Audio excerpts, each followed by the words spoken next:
Assalamualaikum sahabat-sahabat yang dirahmati Allah. Hari ini saya akan menceritakan seorang ibu haji ini mendadak bisu setelah ucapkan ini. Namun sebelumnya saya sarankan untuk menuliskan solawat Nabi Muhammad agar kelak solawat ini menjadi saksi untuk mendapat syafaat di akhirat. Like dan subscribe ke channel ini sangat membantu menyebarkan dakwah Islam dan menjadi amal jariah. Matahari siang itu membakar kota Makkah dengan panas yang menyengat. Di antara ribuan jemaah yang berjalan kusyuk mengelilingi Ka'bah, seorang perempuan tampak mencolok. Ia melangkah perlahan dengan jubah putih mewah yang mengilap di bawah cahaya.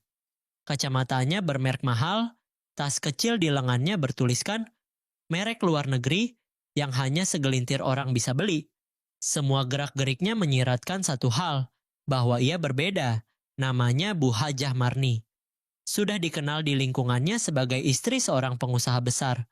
Di tanah air ia biasa disambut bak tamu kehormatan saat datang ke pengajian.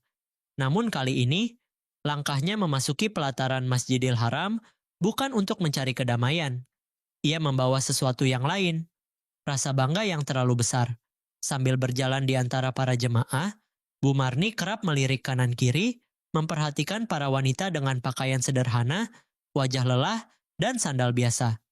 Bibirnya tersenyum tipis, namun bukan senyuman simpati. Di dalam hatinya, muncul suara kecil yang penuh kesombongan. Aku tetap paling beda. Di sini pun, aku lebih mulia dari mereka. Gumamnya pelan, namun penuh keyakinan. Kalimat itu terucap persis saat ia melangkah mendekat ke depan Ka'bah. Udara mendadak terasa hening. Langkahnya terhenti. Tangannya refleks menyentuh leher. Matanya membelalak dan bibirnya terbuka tanpa suara. Ia mencoba bicara, tapi tak ada satupun kata yang keluar. Tubuhnya mulai gemetar. Ia menyentuh dadanya, mencoba mengatur napas, lalu menatap sekeliling dengan panik. Orang-orang mulai menyadari ada yang tak beres. Seorang perempuan dari rombongan mencoba mendekat dan bertanya. Tapi Bu Marni hanya bisa membuka mulut tanpa suara, air matanya mulai menetes. Rombongan Bu Marni mulai panik. Suaminya, Pak Haji Burhan, yang tadinya sedang berdoa di sisi lain pelataran, segera datang menghampiri setelah diberitahu oleh salah satu anggota rombongan. Ia menemukan istrinya dalam keadaan linglung, menggenggam leher, dan hanya menangis tanpa suara. "Marni, kenapa kamu?" tanyanya panik, berusaha menatap mata istrinya yang kebingungan. Namun tak ada jawaban, hanya gerakan bibir yang tak menghasilkan bunyi. Pak Burhan mencoba mengguncang tubuh istrinya perlahan, berharap Bu Marni hanya tersedak atau mungkin kelelahan. Tapi tidak, lidah itu benar-benar tak mampu mengeluarkan satu kata pun. Petugas haji pun segera datang. Dengan sigap, mereka membawa Bu Marni menuju pos kesehatan terdekat. Di sepanjang jalan, ia hanya bisa memandang sekitar dengan mata penuh kecemasan. Tangisnya terisak dalam diam. Tangannya terus menggenggam jari-jari suaminya erat, seolah takut kehilangan kendali atas tubuhnya sendiri. Setibanya di ruang periksa, dokter segera melakukan pemeriksaan menyeluruh. Detak jantung normal, tekanan darah tidak menunjukkan tanda-tanda bahaya, tidak ada kelumpuhan, tidak ada pembengkakan di mulut atau tenggorokan. Semuanya terlihat normal, namun tetap saja suara itu tak juga muncul. Lidah itu seperti terputus dari fungsinya. Seorang dokter berkebangsaan Arab yang memeriksa hasil akhir hanya bisa menggelengkan kepala pelan. Dengan bahasa Inggris terbata-bata, ia berkata, "No medical reason, but she cannot speak." Pak Burhan terdiam. Ia menoleh ke arah istrinya. Wajah yang biasanya angkuh, kini tampak kecil dan ketakutan. Matanya memohon-mohon seolah minta dimengerti. Ia ingin bicara, ingin menjelaskan, tapi lidah itu benar-benar tidak bisa digerakkan untuk menghasilkan suara. Saat malam mulai turun di Makkah, kamar hotel mereka terasa dingin, meski udara luar tetap panas. Bu Marni duduk bersandar di dinding, wajahnya pucat, air matanya belum kering sejak siang tadi. Tak ada suara, tak ada kata, hanya keheningan yang panjang dan berat. Namun jauh di dalam hati Pak Burhan, mulai muncul rasa yang sulit ia abaikan. Ada sesuatu yang terjadi, Dan ia tahu ini bukan sekadar kondisi medis biasa. Mungkin ini adalah teguran dari langit. Di hari ketiga setelah kejadian itu, suara Bu Marni masih belum kembali. Ia dibawa ke rumah sakit spesialis bahasa dan saraf di Makkah. Pemeriksaan demi pemeriksaan kembali dilakukan. Namun hasilnya tetap sama. Tidak ada kelainan medis, tidak ada cedera otak, tidak ada kerusakan pita suara. Semua fungsi tubuh normal. Tapi ia tetap bisu. Selama di rumah sakit, para perawat dan dokter tak berhenti merasa heran. Seorang perempuan sehat tak menunjukkan trauma, tapi tiba-tiba tidak bisa bicara tanpa sebab yang jelas. Bahkan salah satu dokter spesialis sempat menyarankan untuk membawa pasien ke psikiater. Namun Pak Burhan hanya mengangguk pelan. Ia tak berani menyuarakan pikirannya. Sebenarnya, sejak malam pertama istrinya bisu, pikirannya terus terganggu oleh satu hal. Kata-kata yang pernah diucapkan Bu Marni sebelum semuanya terjadi. Kalimat itu yang terdengar begitu sombong, begitu angkuh di depan tempat paling suci di dunia. Aku tetap beda. Di sini pun aku lebih mulia dari mereka. Kalimat itu terus berputar di kepalanya. Ia tahu istrinya memang punya sifat yang susah diubah. Sejak sebelum berangkat haji, Bu Marni selalu membanggakan tas dan perhiasan yang akan dibawanya. Bahkan sempat menolak tinggal satu kamar dengan jemaah lain karena merasa tidak selevel. Ia ingin selalu tampil lebih dari yang lain. Bahkan saat semua orang datang dengan pakaian ihram yang sederhana, Bu Marni tetap menambahkan parfum, mahal dan aksesoris emas kecil yang seharusnya tak perlu. Kini, semua itu hanya tinggal kenangan. Duduk diam dalam bisu, dengan mata kosong yang penuh penyesalan, Bu Marni tak lagi terlihat seperti wanita yang sombong. Setiap kali ia memandang suaminya, ada sorot permohonan ampun.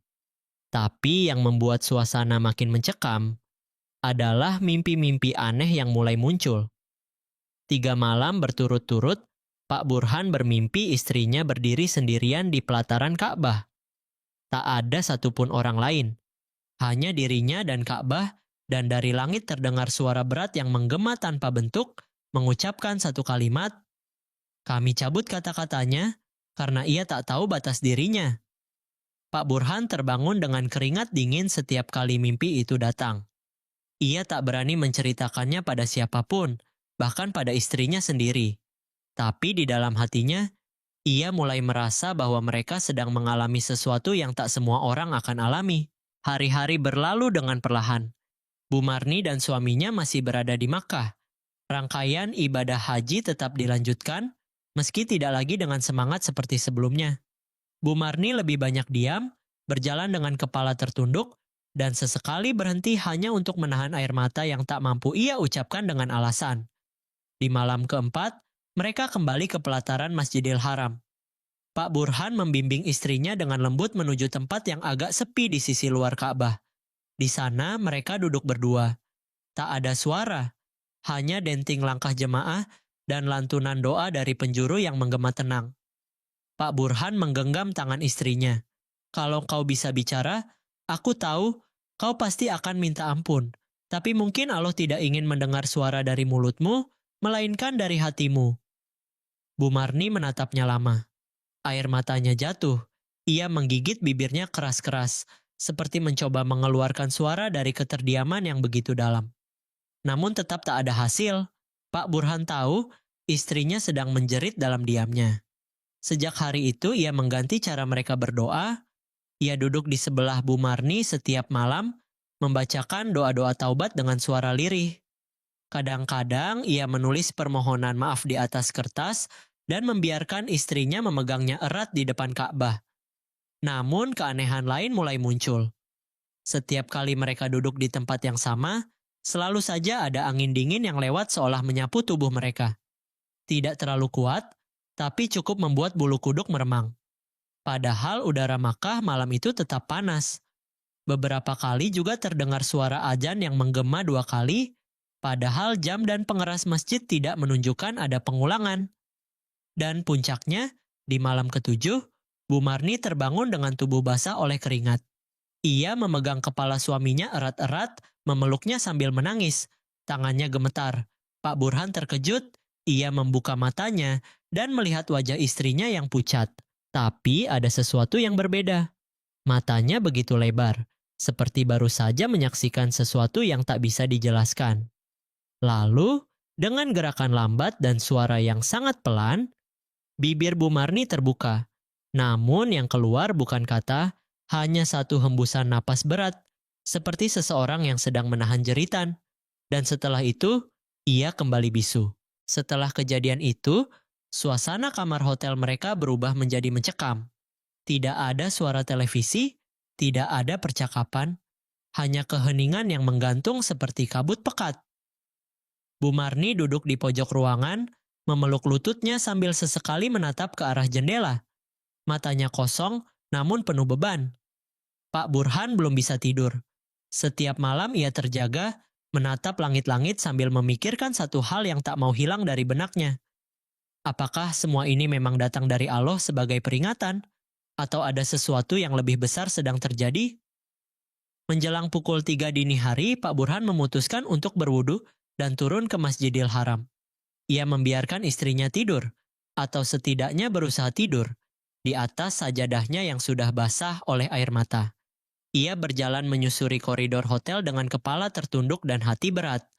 Sesampainya di masjid, ia langsung menuju saf paling belakang. Di sanalah biasanya ia berdoa, bukan karena tidak ingin dekat Ka'bah, tapi karena merasa tak pantas lagi berdiri terlalu dekat. Ia merasa kecil, hina, dan bingung. Namun malam itu berbeda. Ketika ia baru mulai melipat sajadah, seseorang duduk di sebelahnya. Seorang pria tua berjenggot putih dan mengenakan jubah polos yang tampak sederhana. Tak ada tanda khas petugas, bukan pula jemaah dari rombongannya. Wajahnya tenang, tapi tatapannya dalam dan menembus. Pria itu tak berkata apapun, hanya duduk diam dan memandang ke arah Ka'bah. Pak Burhan merasa ada sesuatu yang aneh, tapi tak bisa menjelaskan kenapa. Ia mencoba untuk melanjutkan doa, namun pikirannya sudah tidak bisa fokus. Hingga tiba-tiba, pria itu berkata dengan suara rendah namun jelas. Lidah bisa berkata sesuka hati, tapi hati yang sombong tak bisa disembunyikan di hadapannya. Pak Burhan tertegun. Ia menoleh ke arah pria itu, namun ia sudah tidak ada. Tidak ada suara langkah pergi, tidak ada gerakan, tempat di sebelahnya kosong. Ia merasa darahnya mengalir cepat ke seluruh tubuh. Tubuhnya gemetar, dan tanpa sadar ia langsung bersujud. Air matanya jatuh satu demi satu, membasahi sajadah. Ia tak tahu siapa pria itu. Tapi kalimatnya seperti menjawab seluruh pertanyaannya selama ini. Malam itu Pak Burhan kembali ke kamar dengan tubuh lemas. Ia membuka pintu perlahan dan melihat istrinya masih duduk di atas sajadah. Tapi ada yang berubah. Wajah Bu Marni kini pucat seperti tidak bernyawa. Matanya terbuka, tapi tak bergerak. Tangannya dingin saat disentuh, dan di samping sajadahnya ada selembar kertas kecil yang belum pernah ia lihat sebelumnya. Kertas itu ditulis dengan tinta hitam, hurufnya rapi, dan hanya berisi satu kalimat pendek. Aku tahu aku salah, tapi mengapa suara ini tak bisa kembali? Kertas itu jatuh dari tangan Pak Burhan dan melayang ke lantai. Ia memungutnya perlahan. Matanya tak lepas dari tulisan yang terasa menusuk hatinya. Tulisan tangan itu jelas milik istrinya. Tapi kapan ia menulisnya? Bukankah selama ini ia bahkan terlalu lemah untuk menulis? Tidak ada satupun dari rombongan yang pernah melihat Bu Marni memegang pena sejak hari pertama kejadian. Pak Burhan menatap istrinya lekat-lekat. Wajah Bu Marni seperti tidak menyadari keberadaan suaminya. Matanya menatap kosong ke satu titik di tembok. Nafasnya tetap ada, tapi dalam-dalam dan berat. Tangan kirinya gemetar halus, seolah sedang menahan sesuatu yang tidak tampak. Marni, bisik Pak Burhan. Namun tak ada reaksi. Hanya napas, hanya keheningan. Malam itu Pak Burhan duduk di sebelahnya sambil memegang tangan istrinya yang dingin. Ia mulai melantunkan zikir dalam hati, berharap apapun yang merasuki istrinya bisa luluh. Tapi semakin malam, suasana kamar terasa semakin tidak biasa. Lampu sempat meredup sendiri selama beberapa detik. Angin entah dari mana terasa berhembus pelan dan menusuk. Tirai jendela bergoyang padahal jendela tidak dibuka. Dan yang paling membuat Pak Burhan merinding, bayangan tubuh Bu Marni di dinding kamar tidak bergerak seperti gerakan aslinya. Ia menoleh cepat. Bayangan itu sempat tertinggal beberapa detik sebelum akhirnya menyesuaikan kembali. Dadanya sesak. Ia berdiri dan berjalan ke arah dinding, mencoba meyakinkan diri bahwa pikirannya sedang lelah, tapi dalam hatinya muncul rasa yang sulit dijelaskan. Di malam yang sama, Pak Burhan kembali bermimpi. Kali ini tidak seperti mimpi-mimpi sebelumnya. Ia berdiri di dalam Masjidil Haram yang kosong. Hanya dirinya, Ka'bah, dan suara-suara samar dari arah langit. Di depan Ka'bah, ada sosok wanita berpakaian putih duduk bersimpuh. Ia mengenalinya sebagai istrinya. Namun saat wanita itu menoleh, wajahnya tidak sepenuhnya wajah Bu Marni. Wajah itu berubah-ubah. Sesekali menjadi tua, lalu kembali muda, lalu menjadi wajah yang gelap, lalu kembali seperti biasa, namun matanya tetap sama, kosong dan penuh luka. Ia membuka mulut, mengucapkan sesuatu, tapi tak ada suara, hanya getaran, hanya desir angin yang menyakitkan telinga. Kemudian suara berat itu muncul kembali, seperti dari langit yang jauh. Lidah yang sombong bukan hanya bicara, ia tumbuh dari hati yang lupa arah. Pak Burhan terbangun dengan tubuh menggigil. Keringatnya membanjiri bantal dan bajunya. Ia mengusap wajahnya dan melirik ke arah Bu Marni yang masih duduk diam. Tubuhnya kini condong ke depan seperti sedang mendengar sesuatu. Padahal tidak ada siapa-siapa. Hari ke-8 menjadi awal dari keganjilan yang makin sulit dijelaskan dengan logika. Bu Marni mulai menunjukkan gerakan-gerakan yang sebelumnya tidak ada. Ia seperti bisa mendengar sesuatu, namun bukan dari mulut orang lain. Ia sesekali menoleh cepat ke arah sudut ruangan, lalu menunduk seperti sedang menahan tangis. Gerakannya seperti orang yang sedang berdebat, tapi dalam diam. Pak Burhan tidak lagi mencoba bertanya. Ia tahu, istrinya sedang berada dalam tekanan yang tidak biasa. Ia mulai mencatat perubahan itu satu persatu di buku kecil. Malam ini, ia menulis. Hari ke-8, Marni menoleh 2 kali ke arah dinding kosong. Gerak bibirnya seperti membalas suara, tapi ia tetap bisu. Matanya memerah, tubuhnya lemas, tapi tidak mau rebah. Keesokan paginya, saat waktu subuh hampir tiba, Bu Marni menulis sesuatu di buku kecil yang sama. Tangannya gemetar. Tulisan itu tidak sejelas sebelumnya, tapi masih bisa terbaca. Aku mendengar suara wanita. Ia tidak terlihat, tapi ia membisikkan kata-kata yang tak kupahami. Setiap malam, bisikannya semakin dekat. Pak Burhan membaca catatan itu dengan bulu kuduk berdiri. Ia mencoba menenangkan istrinya, membacakan ayat-ayat Al-Quran pelan-pelan. Namun saat sampai pada ayat tentang kesombongan dan hati yang tertutup, tubuh Bu Marni tiba-tiba menegang. Ia menepis tangan suaminya tanpa sadar, lalu menunduk tajam. Sejak saat itu, ia tidak lagi menulis. Ia hanya duduk di pojok ruangan, membelakangi semua orang. Bahkan ketika rombongan mereka mengajak kembali ke Masjidil Haram untuk tawaf sunnah, Bu Marni hanya menggeleng pelan. Namun pada malam ke-10, ia tiba-tiba berdiri sendiri. Tanpa berkata, tanpa menulis, tanpa isyarat, ia mengambil mukenanya dan menunjuk pintu. Pak Burhan yang terkejut segera bersiap. Dan mereka berjalan menuju Masjidil Haram tanpa sepatah kata pun. Dalam perjalanan, Bu Marni terus menunduk. Tapi dari sisi wajahnya, Pak Burhan bisa melihat air mata kembali menetes. Bukan tangisan keras, tapi lebih seperti tetesan yang tak sanggup ditahan. Ia tahu, malam ini ada sesuatu yang akan terjadi, sesuatu yang besar. Entah bentuknya apa. Dan ketika mereka sampai di pelataran Ka'bah, Bu Marni berhenti mendadak. Matanya menatap langsung ke arah Ka'bah, lalu ia jatuh berlutut. Tubuh Bu Marni bergetar saat berlutut di hadapan Ka'bah. Suasana dini hari itu sunyi, hanya diselingi suara lembut dari lantunan doa para jemaah yang sedang bertahajud. Tapi isakan pelan dari Bu Marni terdengar jelas di tengah keheningan itu, meski tetap tanpa suara. Pak Burhan segera berjongkok di sampingnya. Ia mencoba menopang bahu istrinya, Namun Bu Marni tidak menoleh sedikit pun. Tatapannya lurus ke arah Ka'bah, matanya merah, napasnya tidak beraturan.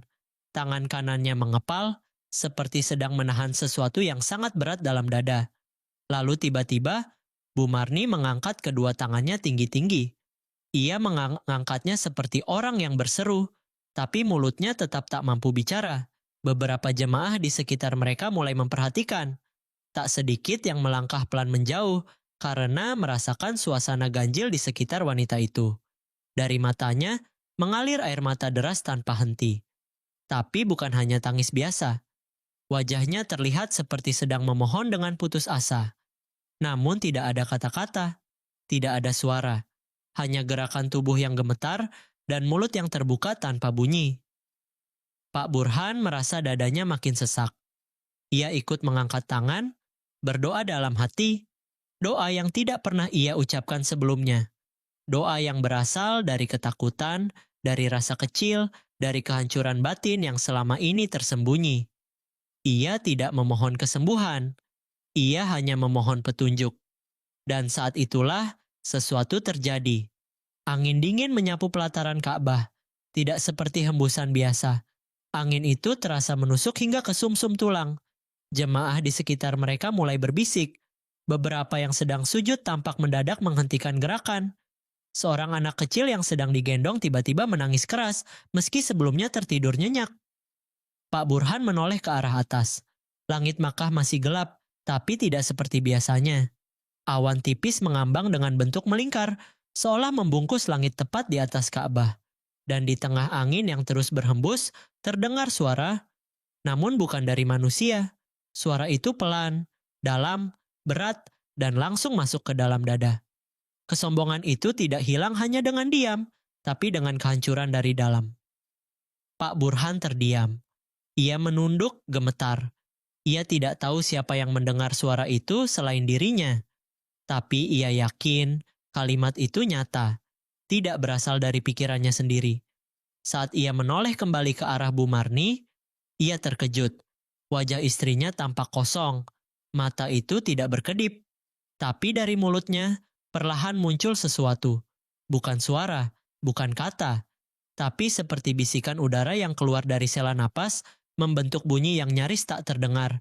Dan bunyi itu bukan doa, bukan tangisan, tapi kalimat samar yang membuat Pak Burhan menggigil.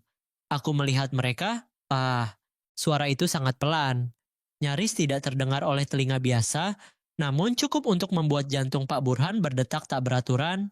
Ia mendekat lebih dekat, menempelkan telinganya ke bibir istrinya yang masih terbuka sedikit. Suara nafas itu kembali terdengar, diselingi desisan kecil yang menyerupai bisikan. Aku melihat mereka, di antara kita. Pak Burhan mundur perlahan, wajahnya pucat, matanya menatap sekeliling.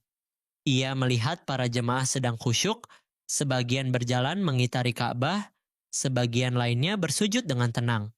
Tidak ada yang tampak aneh, tapi Bu Marni, istrinya, melihat sesuatu yang tidak bisa dilihat orang lain.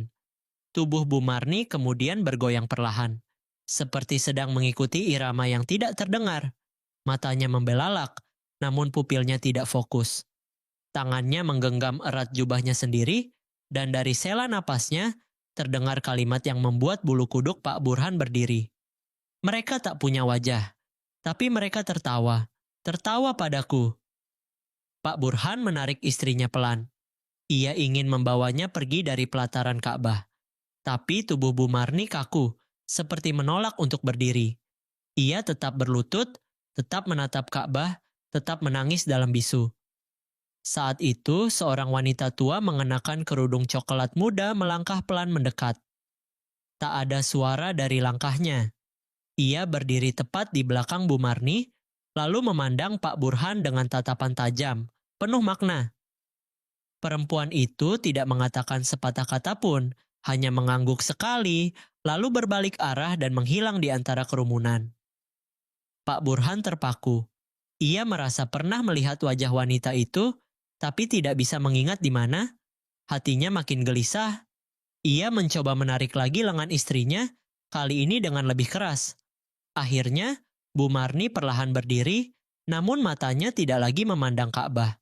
Ia memandang ke arah langit dengan pandangan kosong. Dalam perjalanan kembali ke hotel, Bu Marni terus bergumam dalam bisu. Tidak ada suara yang keluar dari mulutnya, namun lidah dan bibirnya terus bergerak seperti sedang membaca sesuatu. Pak Burhan hanya bisa menuntunnya sambil beristighfar dalam hati. Ia merasa seperti sedang menggandeng seseorang yang bukan lagi istrinya. Sesampainya di kamar, Bu Marni langsung duduk di sudut ruangan. Ia menatap dinding kosong, lalu tiba-tiba mengangkat tangannya dan mulai menulis di udara, seolah ada papan tak terlihat di hadapannya. Tangannya bergerak lambat namun pasti, membentuk huruf demi huruf yang hanya bisa dimengerti oleh orang yang memperhatikan dengan saksama. Pak Burhan mendekat. Ia mencoba membaca gerakan tangannya. Aku harus kembali sebelum mereka membawaku. Kalimat itu, aku harus kembali sebelum mereka membawaku, menggantung di kepala Pak Burhan seperti gema yang tak kunjung padam. Ia menatap istrinya yang kini seperti bukan lagi dirinya. Pandangannya hampa, suaranya tak ada, namun tubuhnya hidup dalam kecemasan yang dalam. Sejak malam itu, Bu Marni enggan tidur. Ia duduk bersandar di pojok kamar dengan mata terbuka lebar. Setiap kali kelopak matanya mulai turun, ia terkejut sendiri dan menarik nafas panjang, seperti seseorang yang ketakutan pada sesuatu yang muncul dalam tidurnya. Pak Burhan menemaninya tanpa tidur, semalaman duduk di lantai dengan mushaf terbuka. Ia mulai membaca Al-Quran keras-keras, dengan harapan suara itu bisa menjadi tameng dari apapun yang mengganggu istrinya. Namun bahkan lantunan ayat pun tak membuat Bu Marni tenang. Tepat 2 hari setelah kejadian di depan Ka'bah, Bu Marni akhirnya bicara lagi. Bukan dalam bentuk percakapan, bukan pula sebagai pertanda kesembuhan. Suaranya muncul tiba-tiba saat langit Makkah sedang mendung dan suara azan Ashar baru saja berhenti berkumandang. Ia menatap Pak Burhan, lalu membuka mulut pelan. Suara yang keluar berat, seperti suara seseorang yang berbicara dari kedalaman lorong. Aku tahu siapa mereka. Pak Burhan mendekat, matanya membelalak. Siapa Marni? Bisiknya penuh harap. Bu Marni menggeleng pelan, matanya mulai berkaca-kaca. Mereka yang kulihat adalah wajah-wajah yang kubenci dulu. Mereka datang bukan untuk menakutiku, tapi menjemput kesombonganku. Ia berhenti. Napasnya berat. Suaranya menghilang lagi. Tapi mulutnya masih terbuka, seolah ingin bicara lebih banyak namun tidak diberi izin. Dan saat malam menjelang, tubuh Bu Marni mulai melemah. Ia memegang tangan suaminya dengan erat. Untuk pertama kalinya sejak hari itu, ekspresinya berubah. Bukan panik, bukan ketakutan, tapi pasrah. Wajah yang dulu penuh kebanggaan, kini hancur lebur dalam kepasrahan. Sebelum tengah malam, ia menulis satu kalimat terakhir di buku kecil yang dulu dipakai mereka saling berkomunikasi. Kalau Allah mengizinkan aku bicara lagi, aku akan menghabiskan suara ini hanya untuk meminta maaf. Dan sejak saat itu, suara itu tidak pernah kembali. Bu Marni tidak meninggal. Ia hidup, sehat, namun bisu untuk selamanya. Ia pulang ke tanah air dalam kondisi tanpa suara dan tidak pernah lagi terdengar sombong dari caranya memandang, berpakaian, atau bertingkah. Kini, ia hanya duduk diam dalam setiap pengajian, menunduk, mendengarkan. Sesekali menangis diam-diam saat seseorang membacakan ayat tentang hati yang tertutup karena kesombongan. Dan setiap kali ada orang yang bertanya, kenapa ia tak bisa bicara, ia hanya akan menatap mereka. Lalu menunjuk ke langit, dengan jari yang gemetar. Dan janganlah kamu berjalan di muka bumi ini dengan sombong. Karena sesungguhnya, kamu sekali-kali tidak dapat menembus bumi dan tidak akan sampai setinggi gunung. QS Al-Isra 37. Kesombongan bukan hanya tampak dari kata-kata, tetapi juga dari cara kita memandang orang lain. Kadang, Allah tidak perlu menunggu akhirat untuk memperingatkan kita, karena tegurannya bisa datang kapan saja, bahkan di tempat paling suci sekalipun. Cerita ini adalah karya fiktif yang dibuat seolah nyata, dengan tujuan untuk mengambil pelajaran dan hikmah dari nilai-nilai Islam dan kehidupan. Semoga bisa menjadi cermin untuk kita semua agar selalu menjaga hati, adab, dan kerendahan diri. Terima kasih telah menonton.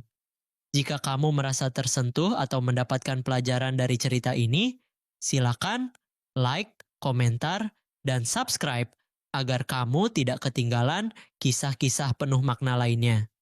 Jangan lupa share ke teman dan keluargamu. Siapa tahu ini jadi pengingat bagi yang sedang lupa. Sampai jumpa di cerita berikutnya.